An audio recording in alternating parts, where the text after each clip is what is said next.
Hello, everyone out there. Hey, how you doing? This is Mr. Luke Evan Brooks again, coming back one more time for another live. This is going to be on YouTube. This is going to be on the Facebook groups, and we're just spreading the word out.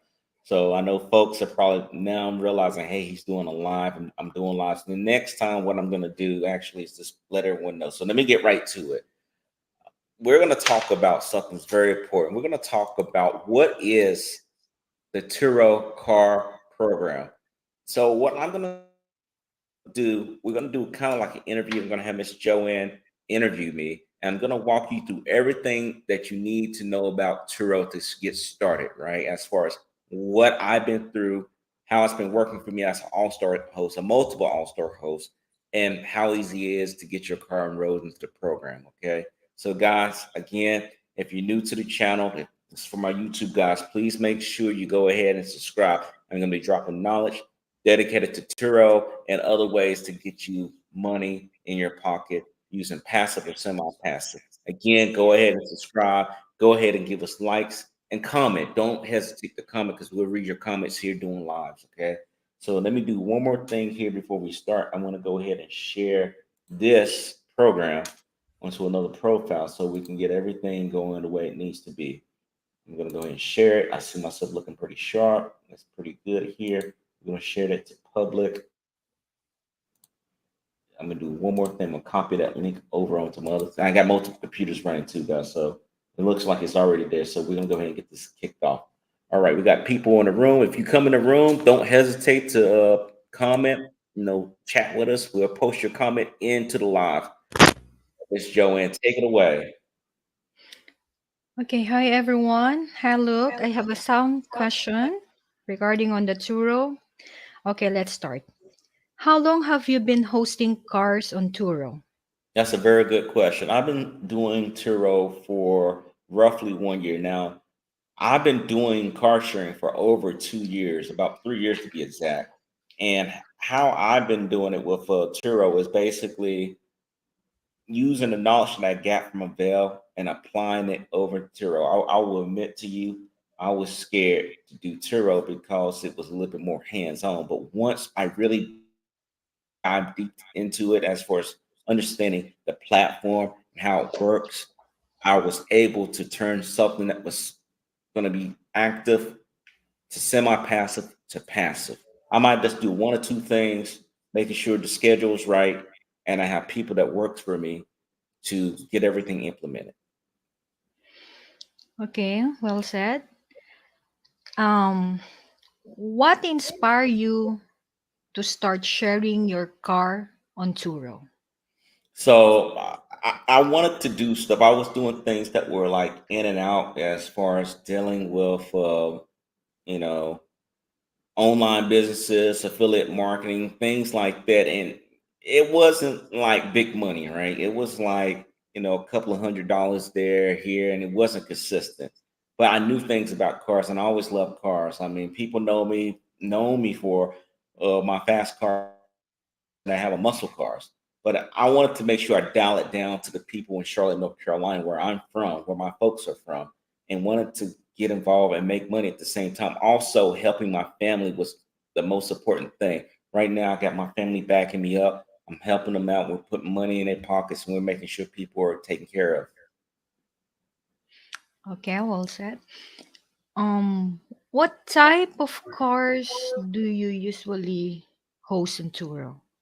So, with my area in Charlotte, North Carolina, and it's going to be different for everyone, but for your question, I have everyday working people's cars, meaning that, hey, if you're going to work, you need a car to get you to point A, point B, or having a vehicle that can take you out to the weekend to Myrtle Beach or up to the mountains. I have cars like that. Now, I do have one muscle car out there. I don't really consider it a muscle car. It's a Dodge Charger. So, kind of like a hybrid. So, it's like, it's four doors, but that car got some power to it. And right now, currently, someone's renting it as we speak. Okay, that's great. What features or amenities do you highlight about your cars in your Turo hosting? That's a great question, Joanne. What I do is that I list the prime features of the vehicle. For instance, talking about the Dodge Charger, That Dodge Charger is a RT 2011 Dodge Charger, and it allows me to list a lot of things on the vehicle. I talk about the cruise control. I talk about the adaptive cruise control. I talk about the heated seats. I talk about the Bluetooth capability, DVD player. Now I know a lot of people don't deal with DVD. It's 2011, y'all. We gotta go back to 2011 when we used to watch TV in our cars. I still watch TV in my cars, by the way. But I deal with that. I deal with having Sirius XM in the car. We deal with tilt steering. We talk about all the features of the car and give people the feeling of like, hey, this is what I'm going to rent. This is what I'm going to be driving. And make sure that it's very clear. Now, for the other cars, these other cars are baseline, right? Because that's what we aim for. We don't want to get all the fully features right. Now, you can, depending on your cup of tea, but I also look at the maintenance of the vehicle. How long will this feature last? How long will that feature last? Okay. Another question. What features or amenities do you highlight about your cars in Turo listing? I think going back to the previous question, I list out all the things that come with it. You know, all the things that you think about when you want to drive your car at home in 2023. Typically, you should have some Bluetooth in your vehicle. You should have a cruise control in your vehicle. You should have air conditioner in your vehicle. I mean, basic things that you need to have. A camera. All my cars have cameras in it. Yeah, all of them got cameras in. I'm thinking about like my Camaro, but Camaro's not listed, guys. Sorry about that. But all the cars got backup cameras. We make sure that the cars are safe, making sure that the cars get everything new in it. Okay. How do you typically prepare your cars before renting them out? Say that one more time. How do you typically prepare your cars before renting them out? Well, that's a good question too. So what I basically do was that we run a maintenance sheet on every vehicle that we have, and we track it with our GPS. One of the things that I recommend to people is to get like you a bouncy or a Optimus GPS, which I use for both of my car or all my cars to be exact. And that's how we track the maintenance. We look at the tires, look at the brakes, we look at the safety feature. That's the most important thing. You want to make sure that your car is safe before all the other things of cruise control and heated windows and all that good jazz and stuff. We want to make sure that the vehicle is safe. And then if maintenance is requiring where we got to pull a car down, we make sure that we got a repair guy. Actually, put a shout out there. My repair guy is living in Kings Mountain, Ozzy Stamey. He takes care of my cars. He's a good guy, and definitely for the folks out there in Charlotte, definitely check out his platform, his profile, because he does a great job on brakes. He takes care of the vehicle. He does radiators. He does many things that can take care of your car if you're in the Charlotte area and nearby Gastonia, Bessemer City, and Kings Mountain area. Yeah, that's the really good for your client too. And what safety measures or precaution do you take to ensure a positive experience for renters? So the most important thing that you should have, not just with me, but for everyone, if you're going to put your car on Turo, is that you definitely want to have communication. So one of the things that I love about Turo is that you can have a message template system in that schedules messages. Now I do something that's very easy. It's hard initially because you got to do all this writing, right? But if you got Chat GPT or you got a script, which I provide in my course, a script to show you exactly what I do. I provide messages when they book the car, prior to them getting on a trip, the middle of the trip, and at the end of the trip. So you got to do those things right there to stay in constant comms. Now, does it work all the time? It does not work all the time because sometimes the customer may just download an app and then once they get the car, take off the app.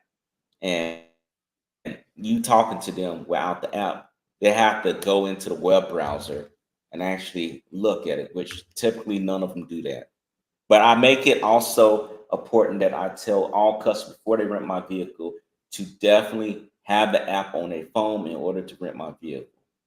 And it helps most of the time. Okay, that's good. How do you handle maintenance and upkeep of your cars between rentals? Every time the car goes out, and this is what you have to do with Turo, every time you need to take pictures before and after.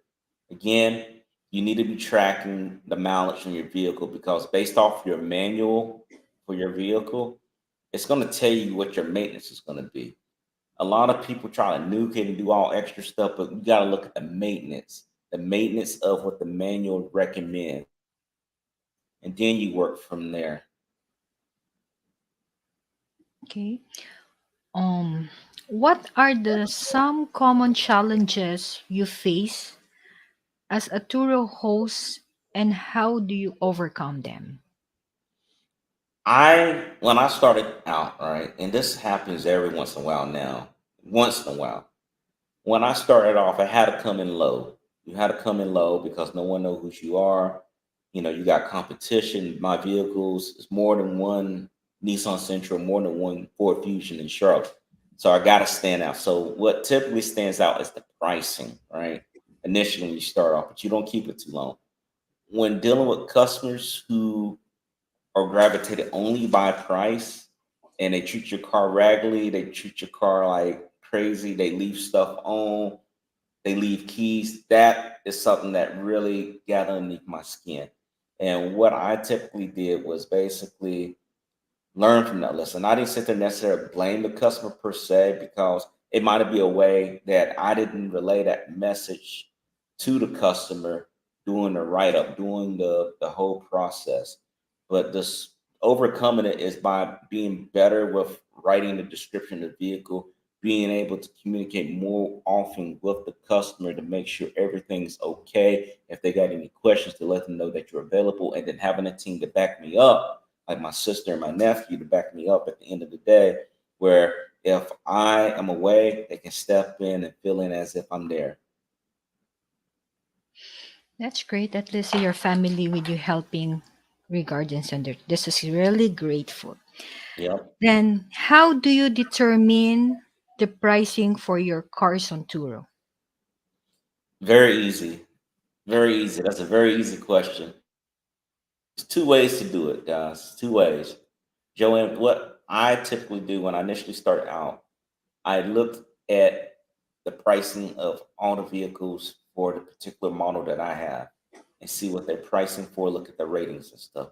Now I don't have to do that. I can look at a program on Chrome called Turex, and I can upload that, or I would say install that extension on my browser and then look at Turo and look at what the prices are going, look at how much the cars are maintenance is worth, and make a determination if, hey, we need to increase the price, or actually do we need to decrease the price, or hey, I might want to buy another one of those cars because that car is renting out quite often. Okay. Hmm. Have you had any memorable or challenging experience with renters? Could you share with an example? Y'all gonna think I'm crazy, but I'm gonna be real with you. I think I had a crackhead rent my car one time. I'm not gonna lie. I had multiple customers at one point, and my very first customer that did something crazy was a customer that basically lied, say that his grandma. I'm looking at my grandma over here, Mommy Janie over here, and Papa Brooks. My grandma was in ICU because the first question came to mind was that this guy didn't know how to unlock the lockbox. Even though we sent video instructions how to do it, my nephew had to step in there and show him how to unlock the lockbox. He proceeded to drive from Charlotte to Atlanta, Georgia, 104 miles per hour in my Ford Fusion. Now, that's a 3 hour trip if you don't know, guys. That's about three and a half hour trip from Charlotte to Atlanta. He got there probably in about 2 hours. That's a problem. And then he drove by a hospital, right? It was mapped because we're using the GPS to track him. He drives right by that hospital. He never pulls into the hospital. Now, unless he got in the car with someone and they went to the hospital, that's a different story. I can't track another person's car.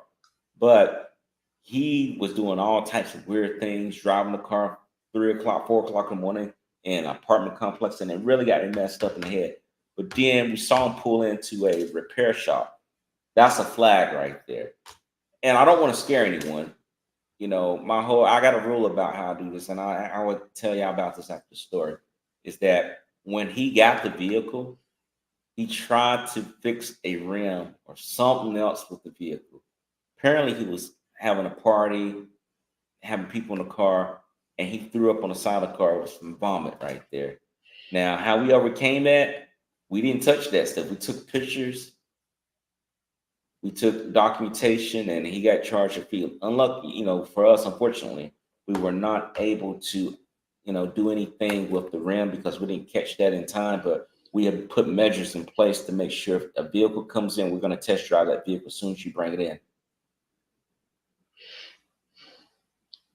Okay.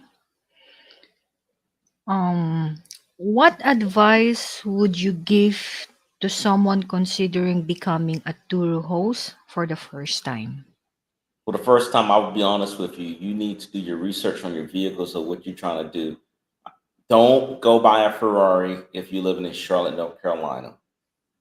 Don't go buy a super small vehicle like them egg cars that look like an eggshell if you're living in Charlotte, North Carolina. You got to go based off your market. Now, if you living in Miami, maybe you can get away with a Ferrari or Corvette. If you're living in an area like San Francisco or California where small efficiency helps with the gas prices, maybe you can do that. Another thing I recommend too is to get a course. You may not want to get my course, but I do have something absolutely free where y'all can check it out, where you can get a sample of what I'm talking about, more detail. But get a course that's going to help you get to where you need to. So for my course, I do low end vehicles, economic vehicles, right? Economical because they're easy to fix. They're more rentable in the area that I live, where my family live. They stay booked 90% of the time, and it makes me become an all-star. Others may have cars that are more luxury brand, like your Mercedes Benz, your Lexus, your Infinities. Those cars you may want to go to another course, but I help the everyday person. Mm, that's great. How do you handle insurance and liability concerns when renting out your cars? So that's a great question. A lot of people ask about the insurance. So with Turo, they have a protection plan. You can opt out of it if you don't want to, but basically, if anything happens to your vehicle, remember I was talking about the damage and stuff, they will step in and take care of the claim. Now, you can handle the claim directly with the person who drove your car, but you got to think about some people are going to be dishonest. We live in a dishonest world, and you have to be ready to go. So they have like the 90, 80 or 90, 85, 80, 75, 60, 0 plan. And the higher the number, the more protection you get as far as like your deductible is smaller, but they take more money out of your profits. Some people go in there and they have no insurance, and if something bad happens, it burns them unless they can file it with their insurance. When a car is not on the market, I use a different type of insurance that's geared towards Turo itself, and it's called Lula. And Lula actually is really good. I mean, you have limited miles. These cars are not meant to be driven for pleasure for my team or for me. Cars are meant to be driven to go to the repair facility to get gas, to get clean. That's it. And that's what makes that insurance low at $79 a month per vehicle compared to other brands that charge you $300, $400 a month for some insurance on a commercial vehicle. What is your approach to communication with renters, especially during the booking process? Turo Messenger app. That's pretty straightforward. They can do Turo Messenger app because for me, if they send a message, it doesn't just go to me, it goes to everyone on my team. So if I'm down, they don't see me responding with a number, probably 30 minutes or so, they'll step in for me. And sometimes that happens because with me, I'm not in North Carolina right now as we speak. I'm in another country running this. I'm running it, and it's not hard. It's just making sure that we stay in comms with them. The second way people can get in touch with me is through text message. This phone that I have right now is where people contact me through text messaging. They make sure that they can reach me or they can call me finally. Do you have any specific rules or guidelines for renters to follow while they are using your cars? Yes, it's very important to have that because at the end of the day, you don't want to leave a customer guessing, right? That's the worst feeling. Someone's guessing, like they don't know what's going on. Then you get upset, and y'all both upset and you get a bad review. What I do, I provide them detailed instructions. So when they rent the vehicle or they're looking at the vehicle, there's some instructions initially started. For example, with my Dodge Charger, not everyone can rent that vehicle because we do manual review.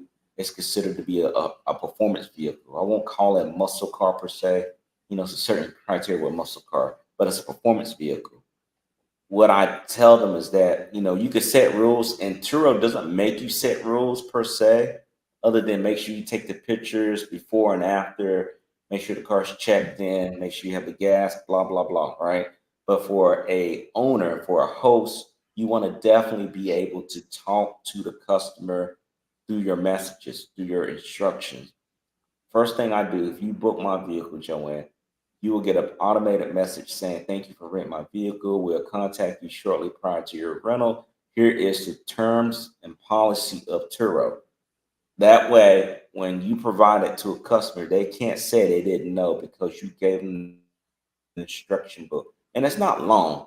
You go to your section that belongs to you as the guest. That tells you everything you need to have. I think it's only two, maybe 3 pages long. Everything else is for the host, but for you as the guest, this is your spiel of what you're requiring, your responsibility, your accountability. So, like for instance, we had a customer crack the windshield for my Dodge Charger. Even though he said it was a chip or so, that's what he's saying. We already had pictures showing there was no chip in the windshield. If there's any damage to the tires or to the windshield, it is the responsibility of the guest to take care of that unless they got proof that something was already there, which he didn't on his case. But having the instructions is very important. I just lay that out to them all the way to the end. Even with the airport, I provide instructions on how they're supposed to pick up the vehicle, what they need to do when they return the vehicle. Because again, if you leave it to guesswork, you're going to be very disappointed as a host. You're going to be upset with your guests. Yeah, that's really good being an renters and the tour host. That's really important for that during that they are journey in your cars. Hmm. How do you manage the pick up and drop off process with renters? Say that one more time. How do you manage the pick up and drop off process with renters? So I make it very simple. Some people make it complex. I make it very simple. And this is how I take care of it. I tell the guests that they can come to the home location of where the vehicle's at, or they can get it at the airport. However they pick it up is how they return it. So they, for instance, if you pick it up at location one, you can't turn around and drop it off at the airport. Vice, if you drop it off the airport, or you pick it up at the airport, you can't turn around and say, "I'm going to drop it off at the house." You got to pick it up where you drop it off at, unless you make arrangements. Now, I usually don't make those arrangements because, again, it requires logistics, and my team has to be ready to go at the right times. I don't want them to be thrown off. So, again, before we say anything, I see guys coming in here. Make sure you give them likes and thumbs, comment. If you got any questions, this is the time. Like Joanne's not the only one asking questions. Y'all can come in and ask questions. We'll put them on here and read them out to you. Okay, you can proceed. Okay. Have you encountered any issues with Turo's policies or platform? Have you addressed them?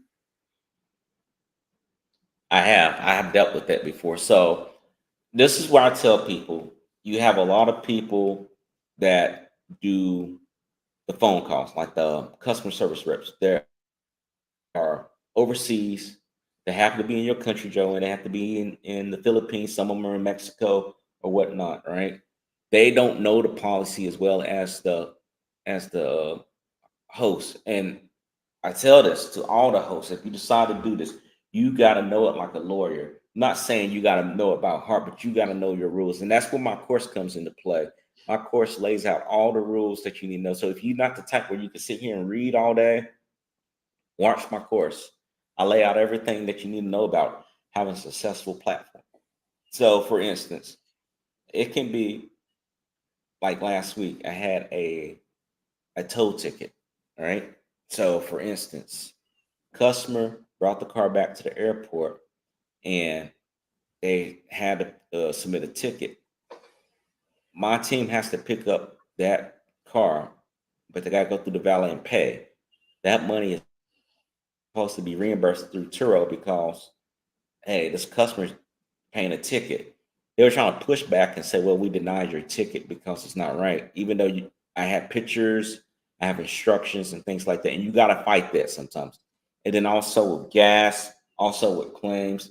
If you have the right customer service rep, you won't have any issue. But you might have a rep that's, hold on, let me look it up. Because the only thing they're doing is going to a laptop and looking in their database to what you're saying. Where if you already know your stuff and you already direct them, if you go here, look this up, it's gonna make you look like the champ, and they can't argue with a champ. That's experience versus being an amateur.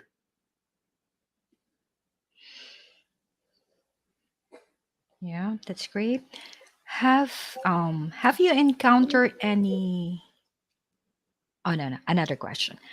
What strategies do you use to attract more renters to your Turo listing? So we do things like making the videos like we do now, and then we also put our information on our website. And Turo helps us out by broadcasting us more. So when you become an all-star host, when people are looking for a vehicle, they rank you, they rack and stack you, kind of like YouTube does algorithms. But they're looking at what ratings are, what people are looking at, saying, hey, what are people looking at when they're looking at a Nissan Sentra? Or they're looking at my car, it's the top five or whatnot. And they're looking at everything that can help you out. So one thing is that you're right. How does it, how do I do this without Turo? That's where you get the word out, you talk to people, you educate people on social media. You can even do flyers if you desire to do flyers. I never did flyers for my Turo. I did flyers for other things, but that's how you get the word out. You know, spreading it out, getting into social media, get your ass through. So people looking to rent a car, they're gonna look at you. They're gonna say, "Hey, he's got the car I'm looking for." Yeah, I agree on that. That it's really helpful. How do you handle cancellation or unexpected changes in booking from renters? So I don't take those too hard. This is the rule with Turo. If a customer cancels on you greater than 24 hours, you make no money. How I handle that is very simple. If you cancel, let's say Joanne cancels her trip with me and it's 36 hours. Well, it's not the end of the world. What I can do if I thought I had some dates, I will give it a day or so because someone will come right underneath there 9 times out of 10 and rent that vehicle. But if it becomes that chance that they don't rent the vehicle and just say we got a day before her actual date was to take off that she canceled, I would drop the price down so the car can get rented out just to make sure that we still make a profit because days that the car sits idle, meaning that no one's renting the car, it's a day that it's a missed opportunity. So we try to get every opportunity, hence the 90%. If a vehicle is canceled, like I had someone cancel on my Dodge Charger and her trip was less than 24 hours, you'll get a credit. You'll get a partial credit. So they will do a calculation of what you was charging for that day and give you about 75%, I believe. You have to look that up. About 75% of what she was supposed to pay you for that first day, and you get that to you. So a car that's clean, already ready to go, and a customer cancels and it's less than 24 hours, you win. If they cancel greater, no worries. That car's gonna get rented out. It's a good car, so it got good reviews. Okay. What kind of support or assistance does Turo provide to host in case of emergencies or disputes? So again, you will call the customer service number, or you can go into the app and do that as well. With your disputes, that's claims right there. That sounds like a claim issue right there. Where if you have incidentals or anything like that, you can contact them. What you need to do though, you need to have a lot of pictures. If you're gonna have something that's gonna be disputed, like a cracked windshield or some scuffed up rims, you need to have pictures. That's why I always tell people I have a rule of you need to take at least 35 pictures. And that's combining inside and outside of your vehicle because Turo is not gonna bring an adjuster to your car. They're gonna want you to take pictures of the car before and after, and they're gonna look at the metadata. Metadata is basically like the properties. Like if you go to a file, and you create a file like a Word document, for example, and you go to properties, it would tell you when that date that file was created. Same thing with pictures. Anytime we take a picture on a phone, you can go to the properties of that picture and it would tell you when that picture was taken. So you got to guard yourself. You always got to protect yourself. You can't sit there and rely on this. Hey, Turo's going to take care of everything. You got to be smart and make sure you protect your butt too, because at the end of the day, they're your friends, but they're like your distant friends, meaning that if it comes down to like a life raft and you're drowning and they drowning, they're going to jump on a life raft and forget you. And all that, I don't mean to make them bad guys, but I will tell you this that when you're dealing with claims and stuff, they're gonna play like you gotta show me everything. I was on the phone trying to call claims. You gotta make sure that you got your stuff in order because if you leave room for doubt, they're gonna deny your claim. But I never had a claim, knock on wood, be denied. So we're gonna make sure we keep pushing that policy, like I say. So Yeah. That's my last question, Luke. What okay. what are your future plans or goals as a tour host? What I want to do right now, since this is year one on being on Turo, we're going to expand for 2024. I want to actually create a fleet of at least 18 vehicles here in the next 2 to 3 years. I think that's attainable. It's very easy to get. It's just us having patience. Now, I talk about why I won't just suddenly drop 18 cars on the platform.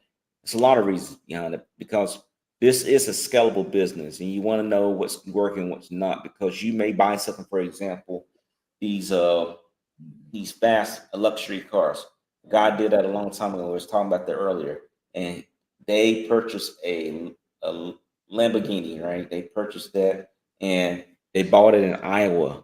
Iowa now, it's not a luxury state, right? It's like a farmer state.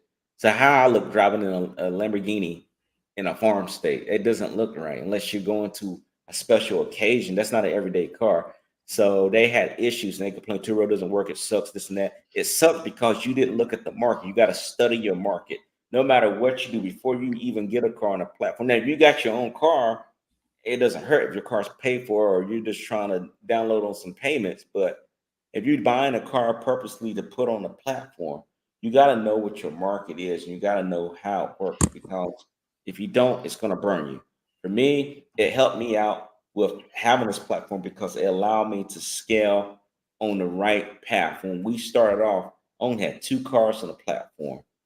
Right now, we're about to get 5 cars on the platform, 5 new cars on the platform between now and the end of 2024. And that's good. So far, everything's been working well. I'm glad that I got on the platform. And I thank God for giving me the opportunity to finally dive deep into this platform and help my family and my friends and my community. Mm, that's really good. You're doing an amazing look.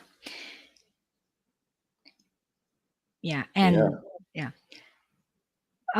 Thank you very much for sharing and your experiencing in Turo as a Turo Mhm. host. Thanks. So Thanks. everyone, please subscribe and likes. Luke Brooks, he have the Instagram, TikTok, the page, FB page. So Yep. support him. So whatever question that you needed, that it will be help for you to becoming a Turo host one of these days. So thank you very much, Yeah. Luke. So, guys, Have a wonderful day. yeah, thank you. Thank you. Thank you. So, guys, before I wrap up again, I want to thank everyone for tuning in, listening. I know some people catching this on the back end. I'm running the YouTube channel here. So, the YouTube channel is called Passive Income Central.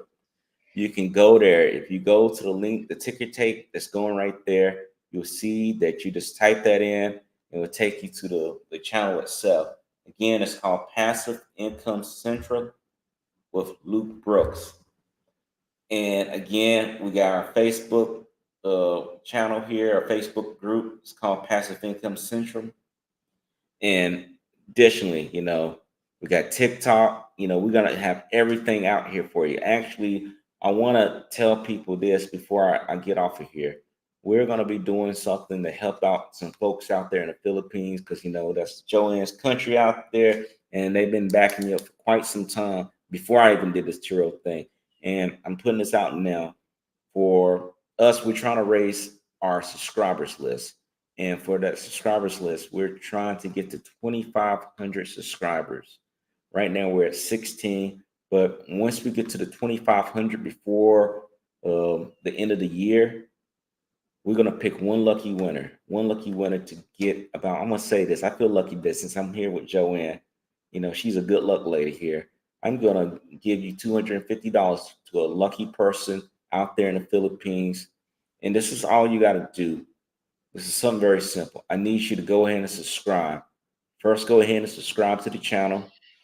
Go ahead and comment about videos that we post up here quite often. We're going to be consistent with them.